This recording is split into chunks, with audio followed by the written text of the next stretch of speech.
오늘 함께 은혜 받으실 하나님의 말씀입니다. 신약 성경 누가복음 15장 17절로 24절 말씀입니다. 신약 121면에 있는 누가복음 15장 17절로 24절 말씀을 한 절씩 교독하도록 하겠습니다. 17절로 24절 말씀 저 먼저 읽겠습니다. 이에 스스로 돌이켜 이르되 내 아버지에게는 양식이 풍족한 품꾼이 얼마나 많은가. 나는 여기서 주려 죽는구나. 내가 일어나 아버지께서 이르기를 아버지 내가 하늘과 아버지께 죄를 지었사오니 지금부터는 아버지의 아들이라 일컬음을 감당하지 못하겠나이다. 나를 품꾼의 하나로 보소서 하리라 하고 이에 일어나서 아버지께로 돌아가니라. 아직도 거리가 먼데 아버지가 그를 보고 측은히 여겨 달려가 목을 안고 입을 맞추니 아들이 이르되 아버지 내가 하늘과 아버지께 죄를 지었사오니 지금부터는 아버지의 아들이라 일컬음을 감당하지 못하겠나이다 하나 아버지는 종들에게 이르되 제일 좋은 옷을 내어다가 입히고 손에 가락지를 띄우고 발에 신을 신기라. 그리고 살진 송아지를 끌어다가 잡으라. 우리가 먹고 즐기자. 이 내 아들은 죽었다가 다시 살아났으며 내가 잃었다가 다시 얻었노라 하니 그들이 즐거워하더라. 아멘. 할렐루야. 오늘 기다림의 은혜라는 제목으로 말씀을 전할 때 저와 여러분 가운데 큰 은혜와 축복의 시간 될 수 있기를 원합니다. 오늘은 대림절 두 번째 주일입니다. 대림절은 부활을 준비하는 사순절과 더불어 성탄을 준비하는 대림의 절기는 기다림의 절기다라고 할 수 있습니다. 성경은 어찌 보면 처음부터 끝까지 기다림에 관련된 이야기입니다. 구약에서는 오실 메시아, 오실 주님을 기다리고 신약에서는 말씀대로 약속대로 오신 예수님께서 십자가로 우리의 죄를 대속하시고 장사한 지 사흘 만에 사망 권세 깨뜨리시고 부활 승리하시고 또 승천하시면서 승천하신 모습 그대로 다시 오시겠다고 약속하셨는데 신약은 다시 오실 주님을 기다리는 내용입니다. 성경에는요 하나님의 약속을 믿고 그 약속이 이루어지기를 기다리는 사람들의 이야기가 많이 있습니다. 노아는 하나님의 심판의 말씀을 듣고 방주를 만들며 125년을 기다린 기다림의 사람이었습니다. 아브라함은 75세 때 본토 친척 아비의 집을 떠나라는 하나님의 명령을 듣고 너로 민족을 열고 열방을 이루게 한다는 그 약속의 땅을 향해 보여줄 땅을 향해 한 걸음 한 걸음 믿음으로 기다리며 기대하는 그런 삶의 모습이었습니다. 모세도 쓰임 받기 위해서 40년 미디안 광야에서 기다림의 시간이 있었고요. 모세와 함께 출애굽했었던 이스라엘 백성도 바로 젖과 꿀이 흐르는 땅으로 들어갔던 것이 아니라 광야에서 40년 동안 기다린 끝에 약속의 땅 가나안 땅에 들어갈 수 있었습니다. 오늘 말씀은 누가복음 15장 말씀에 잃은 것들에 관련된 이야기, 잃은 양을 찾는 이야기, 잃은 드라크마를 찾는 이야기, 그리고 잃은 아들을 찾는 이야기, 일명 탕자의 비유입니다. 탕자의 비유는 누가복음 15장 전에 있는 두 가지 비유를 완성하고 보완하는 이야기이면서 동시에 누가복음 전체의 핵심적인 메시지 중에 하나이죠. 오늘 본문 말씀은 매우 드라마틱하게 극적으로 아버지의 사랑을 우리에게 보여주고 있습니다. 오늘 말씀을 함께 나눌 때 저와 여러분 가운데 이 성탄을 준비하는 대림의 절기 2025년도 끝자락에 우리의 삶의 모습들을 돌아보며 하나님의 은혜와 사랑을 다시 한번 깊이 생각해 볼 수 있는 시간 될 수 있기를 원합니다. 17절 말씀을 함께 읽어보겠습니다. 읽겠습니다. 이에 스스로 돌이켜 이르되 내 아버지에게는 양식이 풍족한 품꾼이 얼마나 많은가. 나는 여기서 주려 죽는구나. 탕자가 아버지 곁을 떠나죠. 아버지 곁을 떠났는데 아버지 곁을 떠났던 때에는 아버지에게서 받는 모든 것들이 다 은혜인데 은혜로 주어지는 것인데 은혜를 은혜로 여기지 않았을 때에 은혜가 은혜로 여겨지지 않고 아버지와의 관계가 은혜의 관계가 아니라 계산적인 관계, 이해의 관계로 여겨지게 되었어요. 아버지 옆에 있는 것보다 유산을 먼저 땡겨서 받아서 나가는 게 자기에게 더 유익이라고 생각했죠. 원래 유대인들은 아버지가 꼭 소천하신 다음에 이 세상의 지금의 현재의 법도 대부분 그럴 테지만 아버지가 아직 살아있는데도 불구하고 유산을 달라라는 것은 굉장히 인간적으로도 인간적인 관계에 있어서도 반인륜적이고 하나님 앞에서도 하나님의 법이 그렇지 않은데 하나님의 법을 어기는 그런 행위였죠. 그러나 그럼에도 불구하고 계산해 볼 때 아버지 집에서 노동하면서 대가도 받지 않고 일하는 것보다 유산을 먼저 받고 그것을 가지고 나아가서 사는 게 훨씬 자유롭고 유익하다고 생각을 했어요. 아버지와의 관계를 이해관계로 생각했습니다. 아버지와의 관계가 은혜로 여겨지지 않으니까 구속으로 여겨지니까 답답하고 불평하고 불만한 끝에 결국 아버지 곁을 떠날 수밖에 없었습니다. 먼 나라로 가서 우리가 알다시피 허랑방탕하게 살죠. 다 소진한 다음이야 모든 재물을 유산을 다 소진한 다음이야 자기에게는 돈도 남은 게 없고 주변에 친구도 남은 게 없었을 그때가 돼서야 아버지 집을 쳐다봅니다. 돌이켜봅니다. 아버지 집에는 이렇게 풍족한데 품꾼도 나보다는 풍족한데 아버지 집의 풍성함 아버지 집의 은혜를 바로 이 순간 멀리 돌아가서야 모든 것을 잃은 다음에야 비로소 아버지에게 있었던 것이 은혜였구나. 아버지 집에는 풍성한 은혜가 있구나라는 것을 깨닫게 되었죠. 스스로 돌이키다라는 단어는요. 본래의 모습으로 돌아간다라는 그런 의미가 있어요. 본래의 모습으로 본래의 자리로. 원래라면 은혜를 깨달아야 되는데 은혜를 깨달아야 감사가 있고 감사가 넘치는 생활을 살아야지 마땅한데 은혜를 은혜로 보지 않고 계산하여 보니까 감사도 없고 불평하다 보니까 멀리 떨어질 수밖에 없는데 은혜를 은혜로 여기는 원래의 자리로 돌아갔다. 이런 모습을 그의 삶의 모습 서 있는 위치라기보다도 물리적인 위치가 아니라 그의 영적인 자세 마음의 모습이 은혜를 은혜로 여기게 되었다라고 극적인 변화의 모습을 기록하고 있습니다. 18절 말씀 19절 말씀까지 연이어서 읽어보겠습니다. 읽겠습니다. 내가 일어나 아버지께 가서 이르기를 아버지 내가 하늘과 아버지께 죄를 지었사오니 지금부터는 아버지의 아들이라 일컬음을 감당치 못하겠나이다. 나를 품꾼의 하나로 보소서 하리라 하고 일어나 18절에 아들이 일어났어요. 일어나서 아버지께 가서 이르겠다. 내가 일어나서 아버지께로 가겠다. 일어나다라는 원어 단어 아나스타스라는 단어는요. 예수님이 부활하실 때 죽음의 권세를 깨뜨리고 일어나실 때 사용되는 표현할 때 사용되는 예수님의 부활을 묘사할 때 사용되는 그런 단어입니다. 그냥 누웠다가 잠자다가 일어나는 게 아니라 이 탕자에게 있어서 영적인 어떤 부활과 같은 전혀 다르게 일어나는 전혀 다르게 새로운 존재로 죽음에서 일어나듯이 새로운 존재로 일어나게 되었음을 나타내고 있는 거죠. 영적인 부활 표현하자면은 어떤 영적인 부활이 이 탕자에게 일어났어요. 마음의 변화가 있었어요. 일어나 아버지께로 가서 이르기를 아버지 내가 하늘과 아버지께 죄를 지었사오니 죄를 짓다 죄를 인정한다라는 이 표현은요.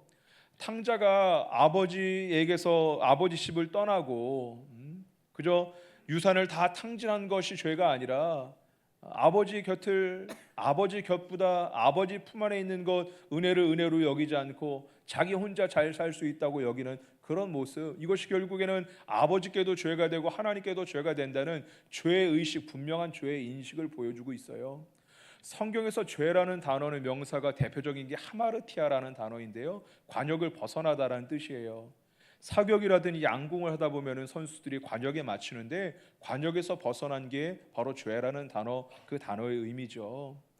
여기서는 동사형으로 쓰여 있는데 과거형으로 쓰이긴 했지만 부정과거로 쓰여 있지만 내가 아버지의 뜻을 아버지의 품을 전능하신 창조주 하나님의 그 창조 섭리를 벗어나고 있음을 하나님 앞에서 아버지 앞에서 자기의 죄된 것을 인정해야 되겠다라고 결단하는 모습을 그리고 있습니다. 내가 그렇게 결단하고 아버지 아들이라 일컬음을 감당하지 못하고 품꾼이 하나로 봐달라 낮아지는 마음으로 감히 아들이라 인정해달라고 말은 못하지만 그래도 아버지께 돌아가야 되겠다. 일어난다, 죄를 뉘우친다, 죄를 지었다라는 표현이 이 탕자가 마음이 완전히 바뀌었다, 온전한 회개의 모습을 보이고 있다라는 것을 우리에게 강조하여 보여주고 있습니다. 21절 말씀 볼까요? 21절 말씀을 함께 읽겠습니다. 아들이 이르되 아버지 내가 하늘과 아버지께 죄를 지었사오니 지금부터는 아버지의 아들이라 일컬음을 감당하지 못하겠나이다 하나. 우리가 신앙생활하다 보면은 우리는 때때로 마음 먹고 결단한 대로 실천하지 못할 때가 많이 있어요. 우리 주변에도 그런 사람을 종종 보죠.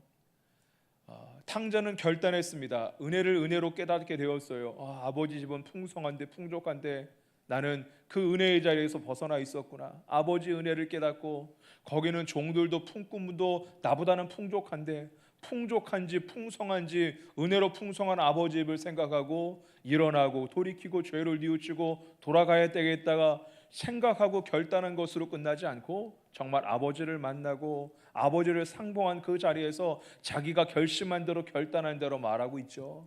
이르되 내가 하늘과 아버지께 죄를 지었습니다. 지금부터는 아버지의 아들이라 일컬음을 감당하지 못하겠습니다. 아들은 비록 상거짓골로 와서 도저히 아들이라고는 내가 인정해달라고 말하지 못하겠습니다.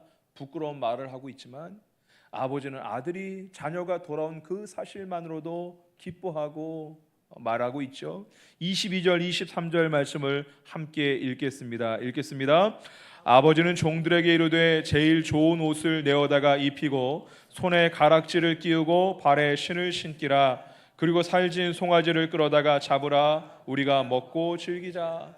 23절에 잔치를 벌이는 모습, 22절에는 세 가지 행동이 나옵니다. 제일 좋은 옷을 입히고 손에 가락지를 끼우고 발에 신을 신기우고. 옷을 입히고 좋은 옷을 입히고, 여러분 요셉을 생각하시면 좋아요.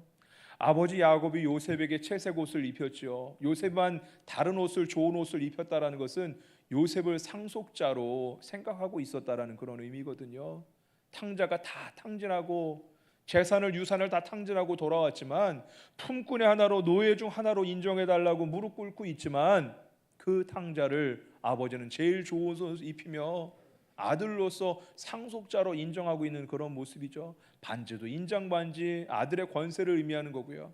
발에 신을 신기우는 것도 하인은 노예는 신을 신을 수 없었는데 신을 신기우면서 주인으로서 상속자의 권리를 보장해주는 그런 모습을 보여주고 있습니다. 20절 말씀 함께 읽어볼까요? 20절 말씀, 20절이 오늘 본문의 핵심적인 구절이면서 누가복음 전체에 있어도 굉장히 중요한 말씀인데 20절 말씀을 읽어보겠습니다. 읽겠습니다. 이에 일어나서 아버지께로 돌아가니라. 아직도 거리가 먼데 아버지가 그를 보고 측은히 여겨 달려가 목을 안고 입을 맞추니. 20절 말씀 보니까요, 아버지가 돌아가서 아직도 거리가 먼데 아버지가 그를 보고 아버지가 반복되면서 그를 보았다. 보다라는 단어는 에이덴이라는 헬라어가 쓰여 있는데 이것은 뭐냐면은 그저 지나치다가 보는 게 아니에요. 우연히 보는 게 아니라 주목하여 주시하여 보고 있는 거예요. 아들이 떠나간 그 길, 아들이 나타날 그 길을 예전 개역 성경에는 상거가 먼데라는 표현으로 기록하였죠. 아들이 나타날 것을 눈이 빠지게 늘 바라보고 있는 거예요. 언제 나타날지 모르는, 언제 돌아올지 모르는, 아니 아예 안 돌아올지도 모르는 아들을 눈이 빠지게 주목하여 바라보고 있는 거예요. 사랑의 눈으로 바라보고 있는 것이죠. 사랑이 있기 때문에 기다리고 있는 것이죠. 여러분, 신앙은 기다림이죠. 신앙은 기다리는 거예요. 하나님의 때를 기다리는 거예요. 그런데 오늘 본문 말씀은 우리 기다림 이전에 하나님의 기다림이 있음을 우리에게 보여주고 있습니다. 우리의 기다림보다 더 큰 아버지의 기다림이 있음을 우리에게 보여주고 있습니다. 사랑하는 여러분, 혹시 아버지의 품을 떠나 있는 저와 여러분의 모습이 있다면은 우리를 사랑으로 기다리시는 아버지께 돌이킬 수 있는, 돌아갈 수 있는 저와 여러분 될 수 있기를 원합니다. 계속 주목하여 바라보고 있다가 아들이 오자마자 측은히 여기고 그 거짓골을 보고 불쌍히 여기고 달려가 목을 안고 입을 맞추고 24절에 내 아들은 죽었다가 다시 살아나시며 내가 잃었다가 다시 얻었노라. 잃은 아들, 죽은 아들을 다시 찾았다. 그의 형편, 그가 했던 과거의 모습, 계산적으로 자기 곁을 떠났던, 유산을 미리 받아서 자기의 곁을 떠났던, 아버지의 사랑도 몰라봤던 그 배은망덕한 아들, 똑같이 계산적으로 저가 내 재산을 어떻게 가고 저의 꼬라지를 보고 그런 모습이 아니라 그저 돌아온 것만으로 기뻐하고 죽었던 아들이, 죽었던 자녀가 살았다라고 말씀하고 있습니다. 여러분, 아들과 딸과 자녀와 부모의 관계는 끊어질 수 없는 관계죠. 혈연이 그렇습니다. 우리의 자녀들이 우리의 마음에 안 들 때도 있고 부모의 마음을 몰라줄 때도 있지만, 자녀가 나에게 잘해서 자녀가 아니라 하나님이 우리에게 우리의 가정에 자녀를 주셨으니 그 자녀는 끊을 수 없는, 끊어질 수 없는 관계, 그것이 바로 부모와 자녀의 관계죠. 어떤 것으로도 끊을 수 없는 그런 관계, 하나님 아버지와 우리의 관계가 그렇게 끊어질 수 없는 관계인 줄 믿으시길 바랍니다. 사무엘하 7장 말씀을 보면은요, 한 구절 말씀을 찾아서 읽겠습니다. 화면을 보시고 사무엘하 7장 14절 말씀을 읽어보도록 하겠습니다. 읽겠습니다. 나는 그에게 아버지가 되고 그는 내게 아들이 되리니 그가 만일 죄를 범하면 내가 사람의 매와 인생의 채찍으로 징계하려니와. 아멘. 다윗은 자기는 왕궁에 사는데, 호화로운 왕궁에 사는데 누추한 휘장 아래에 있었던 하나님의 교회를 보고 안타까운 마음이 들어서 하나님의 성전을 지으려고 하죠. 결단합니다. 물론 손에 피를 묻혔던 다윗에게 있어서 성전을 건축하는 것은 허락되지 않고 그 아들 솔로몬 때 성전이 지어지지만 그 결심 자체를 하나님은 기뻐하셨어요. 그래서 나단 선지자를 통하여 다윗과 하나님의 관계가 아버지와 아들의 관계다라고 선언적인 말씀을 하고 계시죠. 이 말씀은요, 굉장히 중요한 말씀이라 역대하 17장 말씀에도 똑같은 기록이 동일하게 기록되어 있고요. 이 말씀은 다윗에게만 주시는 말씀이 아니라 예수 그리스도를 통하여 하나님의 자녀가 된 우리들에게도 주시는 말씀인 줄 믿으시길 바랍니다. 우리는 하나님의 자녀, 품꾼의 하나로 여기는 게 아니라 그저 돌아오기만 해도 우리가 일주일 동안 분주한 분들도 있었겠고 여러 가지 문제 때문에 가슴 아팠던 분들도 있었겠고, 하지만 이렇게 기도의 집, 아버지의 집에 돌아왔는데 하나님 아버지는 여러분을 아들과 딸로, 자녀로 바라보시고 사랑으로 품어주시는 줄 믿으시길 바랍니다. 요한복음 1장 12절 말씀 함께 볼까요? 화면을 보시고 읽겠습니다. 영접하는 자 곧 그 이름을 믿는 자들에게는 하나님의 자녀가 되는 권세를 주셨으니. 할렐루야. 예수 그리스도를 믿는 자에게는 하나님의 자녀가 되는 권세를 주셨다. 다윗뿐만 아니라 우리 예수 그리스도 안에 있는, 예수 안에 있는 오직 예수님만이 우리 죄를 담당하시고 우리를 위해서 십자가에 달려 돌아가셨는데, 오직 예수님만이 유일한 길이요 진리요 생명 되시는데 예수님 안에 있는 사람들 하나님의 자녀가 되는 권세를 주셨다라고 말씀합니다.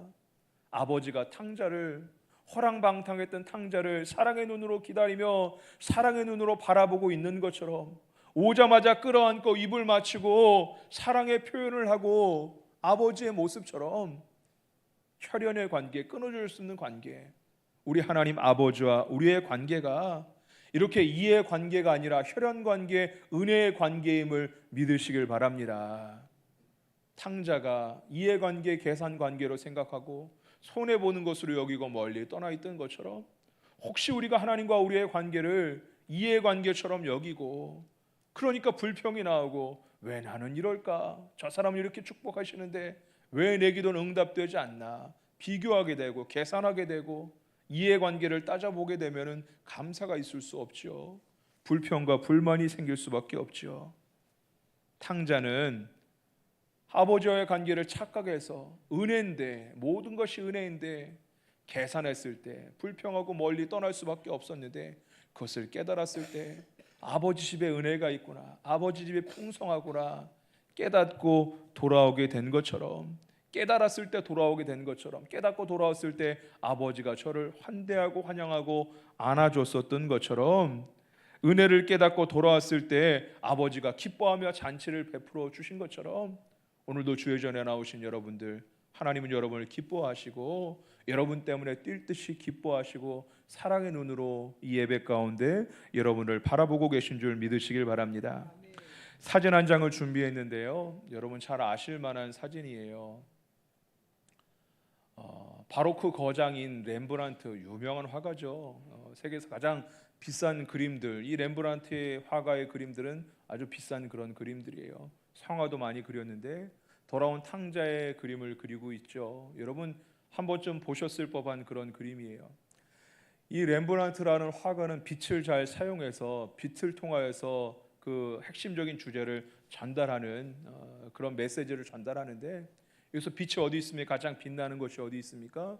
바로 아버지 얼굴이거든요. 아버지 얼굴이 빛나죠. 그리고 옆에 서 있는 빨간 옷을 입고 서 있는 채색 옷을 입고 서 있는 아들, 첫째 아들인데 그 아들도 아버지 곁에 있기 때문에 빛나긴 하지만 얼굴에는 불평이 있어요. 마치 둘째 아들이 계산하고 아버지 곁을 떠나는 것이 이롭다고 생각하고 떠났던 것처럼 자기 유산을 먼저 받아서 떠났던 아들이 돌아오니까 불평하고 있는, 계산하고 있는 그런 큰아들의 모습을 보이는데요. 손을 맞잡고 있는 손이 흰색 손도 있지만 검은색 손으로 그 손을 누르고 있어요. 하나님의 은혜가 있지만 그에 만족하지 않고 있었던 그런 어둠의 그런 마음들을 표시하죠.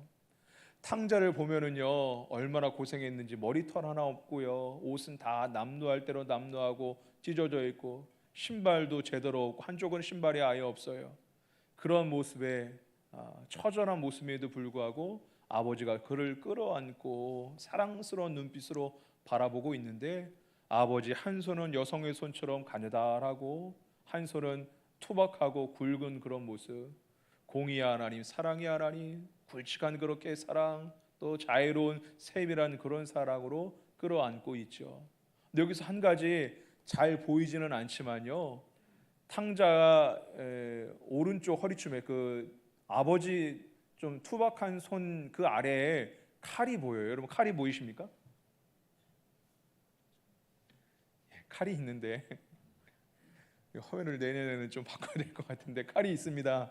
칼이 있는데 옷과는 잘 어울리지 않아 보여요. 다 찢어질 대로 찢어진 옷인데 허리에는 칼을 차고 있거든요. 이 칼은 뭐냐면은 아버지와의 관계를 상징하는 그런 칼이에요. 여러분 고구려에도 보면은 이 주몽이 유리왕이죠. 유리왕이 아버지와의 그 어머니를 통해서 증표를 가지고 아버지에게 돌아가는 그런 내용이 있잖아요. 마찬가지로 이 증표로 아버지가 줬던 그런 칼이에요. 다 팔아먹고 아무것도 남지 않았지만 그래도 하나는 갖고 있는 거예요. 아버지를 생각해서 나를 품꾼이 하나로 봐달라라는 그런 마음이었지만 아버지를 생각하는 그 마음은 잊지 않았기 때문에 돌아올 수 있었던 거죠. 아버지 집에 가야 되겠다. 아버지 집은 풍요로운데 그곳에는 은혜가 넘치는데 거지 같은 모습이지만 상관없죠. 아버지는 그 아들을 끌어안고 이제는 그 다음 장면으로는 사진은 한 장 그림은 하나지만 좋은 옷을 입히고 가락지를 끼고 발에 신을 신겨주게 되죠. 오늘 말씀을 정리할까 합니다. 하나님은 우리를 종이 아니라 자녀로 보십니다. 여러분들을 어떤 교회의 많은 사람 중에 한 명, 교회 건물의 벽돌 하나가 아니라 여러분 하나하나를 아들과 딸로 자녀로 사랑의 눈으로 바라보고 계신 줄 믿으시길 바랍니다. 우리는 예수님의 보혈로 읽었던 요한복음 1장 말씀처럼 예수님의 피, 예수님의 보혈로 하나님의 자녀가 되는 권세를 얻었어요. 우리는 누가 뭐래도 세상이 누가 뭐래도 지금 비록 시험에 들어 있는 사람도 있고 환난 가운데 주춤하고 있는 사람도 있을지 몰라도 누가 뭐래도 우리는 혈연 관계에 예수님의 보혈로 말미암아 하나님의 자녀가 된 은혜의 관계 가운데 있는 줄 믿으시길 바랍니다. 부모에게서 자녀가 태어날 때, 자녀가 부모에게서 태어날 때 내가 아기가 어떤 계획을 가지고 태어나나요? 아니죠. 부모님의 사랑으로 말미암아 그저 태어나잖아요. 은혜로 태어나는 거죠. 아이는 마찬가지로 우리가 어떤 공로가 있어서 하나님의 자녀가 된 게 아니라 우리가 아직 죄인 되었을 때 우리를 위하여 십자가에 달려 돌아가신 예수님 그 보혈의 공로, 보혈의 은혜로 말미암아 하나님의 자녀가 되는 권세를 얻은 줄로 믿습니다. 한 구절 말씀만 마지막 읽어보겠습니다. 에베소서 2장 13절 14절 말씀입니다. 13절 14절 말씀 화면을 보시고 함께 읽겠습니다. 이제는 전에 멀리 있던 너희가 그리스도 예수 안에서 그리스도의 피로 가까워졌느니라. 그는 우리의 화평이신지라 둘로 하나를 만드사 원수된 것 곧 중간에 막힌 담을 자기 육체로 허시고. 아멘. 우리는 예수님의 보혈로 말미암아 하나님의 자녀가 되었죠. 하나님과 가까워졌어요. 하나님과 우리 사이에 있는 막힌 담을 화평케 하시는 예수님의 보혈의 은혜, 보혈의 공로로 말미암아 그 담을 자기의 육체로 자기의 보혈로 허시고 씻으시고 우리를 하나님의 자녀 삼아 주셨습니다. 자녀가 되는 권세를 허락하여 주셨습니다. 우리는 하나님의 자녀인 줄 늘 잊지 않고 기억하시길 바랍니다. 2025년 다 지나가고 있습니다. 이제 한 달도 채 남지 않았습니다. 우리가 지난 2025년도 11개월을 돌아볼 때 참 분주하게 바쁘게 살았던 것 같아요. 시간이 왜 이렇게 빠른지요. 2025년 시작하는 송구영신 예배 드린 게 엊그제 같은데 벌써 이제 2025년도 몇 주 남지 않았습니다. 너무나 빠르죠. 바쁘고 정신없이 살았습니다. 오늘 이 예배 시간 잠시 그런 분주함들을 내려놓기 원합니다. 잠시 분주함들을 내려놓고 탕자는 멀리 떠났다가도 아버지의 은혜, 아버지 집의 풍성함을 기억하고 깨닫고 기억해냈을 때 돌아올 수 있었던 것처럼 우리에게 은혜 아닌 게 어디 있습니까? 하나님이 주신 은혜 아닌 게 어디 있습니까? 당연한 것이 어디 한 가지라도 있습니까? 전적인 하나님의 은혜로 말미암아 우리의 건강도, 우리의 가정도, 우리의 물질도, 우리의 직장도, 우리의 자녀도 전적인 하나님의 은혜, 당연한 것, 마땅한 것 하나도 없이 하나님의 은혜로 말미암아 우리가 오늘 주님 앞에 서 있을 수 있게 된 줄로 믿습니다. 그런데 이것을 당연하게 여기면요 감사가 없고요, 당연하게 여기다 보면 계산하게 되고요, 이해관계를 따지게 되고요, 몸은 교회에 나와 있을지 모르지만 마음은 점점점 하나님과 멀어지게는 탕자가 멀리 떨어진 것처럼 점점 멀어지게 되죠. 그 모습이 우리의 모습이진 않은지 돌아보며 1년을 돌아볼 때 이해관계를 따지고 불평하고 원망했었던 그런 모습들을 내려놓고 모든 것 하나하나 우리의 자녀도, 우리의 가정도, 우리의 일터도, 우리의 건강도 하나님께 감사로 영광 돌릴 수 있는 저와 여러분 될 수 있기를 주의 이름으로 축원합니다. 오늘 말씀 듣고 우리 이제 결단하고 적용하는 시간을 갖기 원합니다. 나에게 주시는 말씀들을 기억하시고 기록해 보시고 그냥 말씀 들은 것으로 끝나지 않고 말씀의 삶을 살고 한 주간 동안 오늘 말씀을 통하여 주일날 주셨던 은혜로 승리하기를 원하는데, 말씀으로 말미암아 승리하는 영적인 승리자가 되기를 원하는데, 나에게 주셨던 그 말씀의 은혜들을 메모해 보시고 성경 구절이라든지 특별한 단어, 나의 마음을 뜨겁게 하시고 찔리게 하셨던 그런 내용들을 한번 여러분 주보라든지 핸드폰에다가 기록하시길 바랍니다. 여러분 기도의 제목들을 기록하셔도 좋겠습니다. 성경은 기다림의 이야기고요, 신앙은 하나님의 때를 기다리는 게 바로 신앙입니다. 대림절은 기다림의 절기입니다.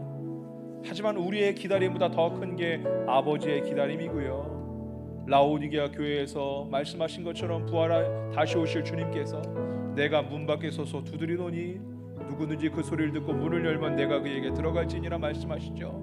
문을 열 때까지 기다리시는 오늘 탕자의 비유를 통하여서 우리를 기다리시는 아버지의 놀라운 사랑, 사랑의 눈으로 우리를 기다리고 계심을 우리에게 말씀해 주시고 있습니다. 탕자는 멀리 갔지만 그제서야 깨닫고 돌아왔을 때, 깨달았을 때 은혜를 은혜로 깨닫는 사람이 그 은혜를 비로소 누리게 됩니다. 탕자는 은혜를 은혜로 깨닫지 못하니까 멀리 떠나서 아버지의 집을 멀리 떠나서 고생하게 되는데, 은혜를 다시금 깨닫게 되니까, 은혜를 깨닫고 돌아가게 되니까 그 은혜를 다시 누리는 인생을 살게 되죠. 우리에게 모든 것이 은혜입니다.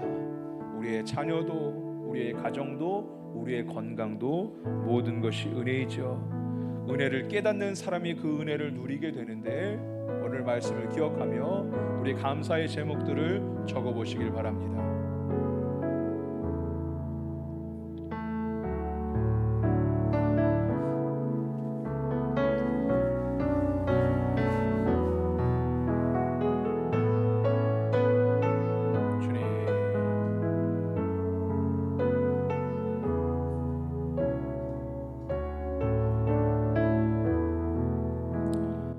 찬양하며 결단하며 기도하기 원합니다. 내가 누려왔던 모든 것들이,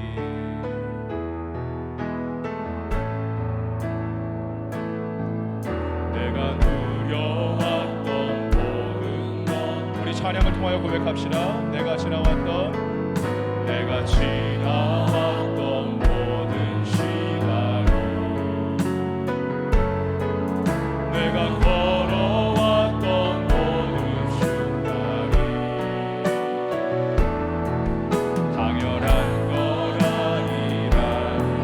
아침 해가 뜨고 저녁에 노을,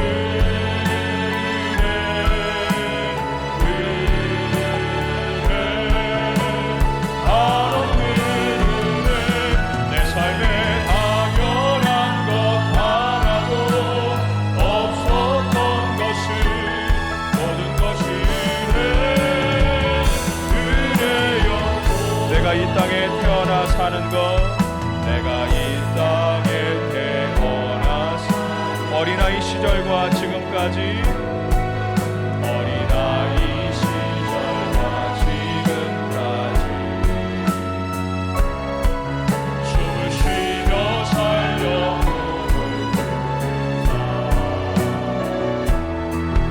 당연한 것 아니라 내가 하나님의 자녀로 살며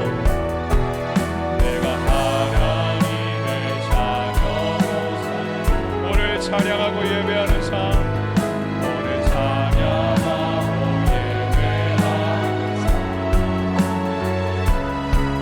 무릎을 정할 수 있는 축복이 당연한 것 은혜였소 모든 것이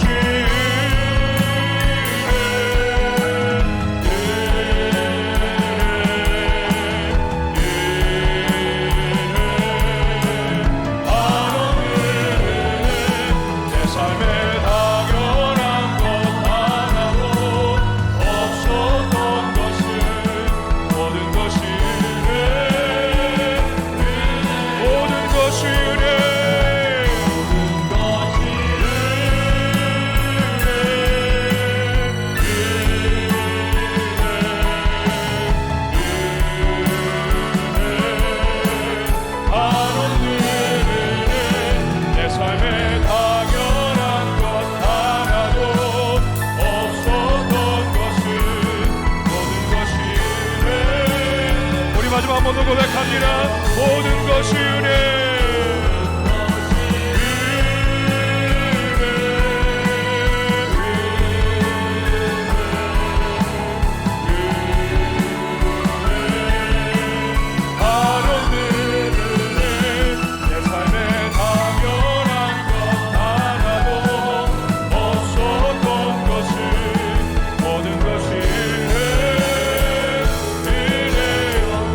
세번 우리를 값심하여 기도합니다. 주여 주여 주여 험하고 자비로우신 하나님 아버지 오늘도 주님의 거룩한 전에 나와 예배할 수 있도록 은혜 내려 주시니 감사합니다.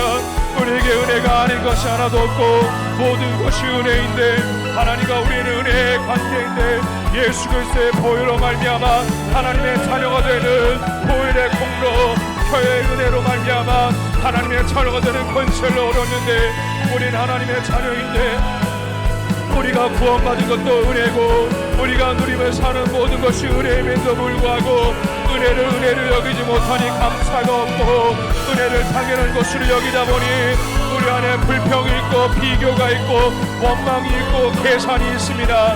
하나님과의 은혜의 관계에도 불구하고 이해의 관계라고 착각하고 있었던 모습이 우리 안에 있습니까? 나만 겪는 고난이 있고 나만 하나님의 은혜가 주어지지 못했고 나만 기도에도 응답받지 못하는 것 같고 하나님을 향한 원망과 불평이 있었다면 이 시간 주님의 보혈로 거둬 주시옵시고 멀리 떠났다가 아버지의 모든 것이 은혜였고 아버지 집에는 풍성함이 있고 아버지 집에 은혜가 넘쳤다는 것을 깨닫고 돌이켰던 것처럼 일어나서 회개하고 돌이켰던 것처럼 영적인 부활의 은혜, 영적으로 살아나는 은혜, 영적으로 전환되는 전환의 은혜가 우리 안에 있게 하여 주옵소서. 은혜를 은혜로 볼 수 있는 영적인 눈을 허락하여 주옵시고 은혜를 은혜로 감사할 수 있는 마음이 되게 하여 주옵시고 은혜를 은혜로 고백할 수 있는 입술이 되게 하여 주옵소서. 좋은 교회를 만난 것도 은혜이고 성도를 만난 것도 은혜이며 우리의 가정도 우리의 건강도 우리의 일터도 하나님의 은혜인 줄로 믿습니다. 하나님이여 모든 것이 은혜인데 모든 것이 은혜인데 우리가 은혜를 은혜로 바라볼 수 있도록 역사하여 주옵소서. 은혜 내려 주옵소서. 기름 부어 주시옵소서. 하나님이여 주님의 은혜로 덮어 주옵시고 은혜로 덮어 주옵시고 은혜를 깨달았을 때에 은혜를 깨달았을 때에 은혜를 누리게 되었던 것처럼 은혜를 누릴 수 있는 은혜를 허락하여 주옵시고 은혜를 깨닫는 은혜를 허락하여 주옵시고, 은혜를 깨닫는 자가 은혜를 누리게 되었던 것처럼 우리가 은혜를 깨닫고 은혜를 누리게 될 수 있는 은혜를 허락하여 주시옵소서. 은혜 내려 주옵소서. 역사하여 주옵소서. 성령의 기름을 부어 주시옵소서. 우리 다 함께 찬양하기 원합니다. 모든 것이 은혜, 모든 것이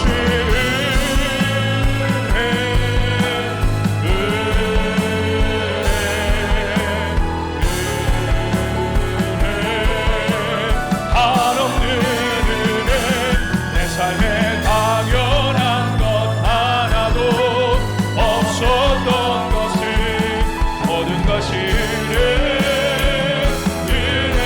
은혜였소. 우리 잠깐 한번 자리에서 일어나 보시죠. 자리에서 한번 일어나 보시죠. 우리 1년을 돌아볼 때 우리의 가정도, 우리의 건강도, 우리의 교회도, 우리 형편도 모든 것이 은혜인데, 모든 것이 은혜라고 고백했는데, 여러분 오른쪽 왼쪽에 있는 사람도 여러분 하나님의 은혜로 여러분에게 주어진 하나님의 은혜인 줄로 믿습니다.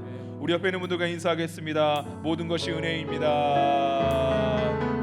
우리 찬양하면서 주변에 있는 분들, 좀 멀리 있는 분들도 최소한 10사람 찾아가면서 모든 것이 은혜입니다 악수하시면서 인사하시기 바랍니다. 모든 것이 은혜 찬양합니다.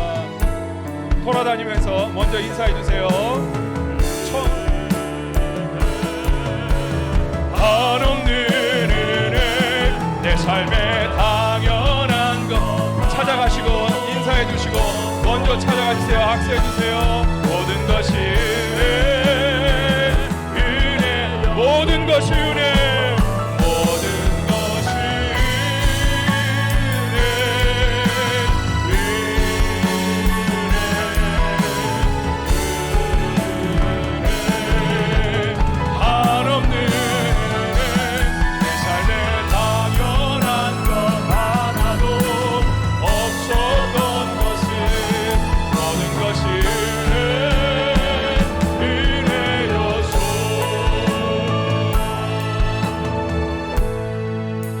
사랑이 많으신 하나님 감사합니다. 우리가 입술로 모든 것이 은혜임을 고백하게 하시니 감사합니다. 은혜가 아닌 것이 하나도 없음에도 불구하고 탕자처럼 하나님과 은혜의 관계임에도 불구하고 어느새 나도 모르게 계산관계, 이해관계가 되다 보니 작은 일에도 불평하고 원망했었던 우리의 마음을 이 시간 돌아보며 회개합니다. 모든 것이 은혜, 탕자가 깨달았을 때 은혜로 누리게 되었던 것처럼 우리도 1년의 막바지에 또 대림의 절기, 성탄을 준비한 이 대림의 절기 어떤 것보다도 감사를 준비하게 하시고 은혜를 준비하게 하시고 모든 것이 은혜인 것을 깨닫는 마음과 입술이 될 수 있도록 역사하여 주시옵소서. 우리의 마음과 우리의 삶에 감사가 넘치게 하여 주옵시고 탕자가 돌아왔던 것처럼 우리 아버지는 기다리시는 하나님, 사랑의 하나님이신데 아버지께로 돌아갈 수 있는 은혜를 허락하여 주시옵소서. 감사하며 우리 구주 예수 그리스도를 받들어 축복 기도하옵나이다. 아멘.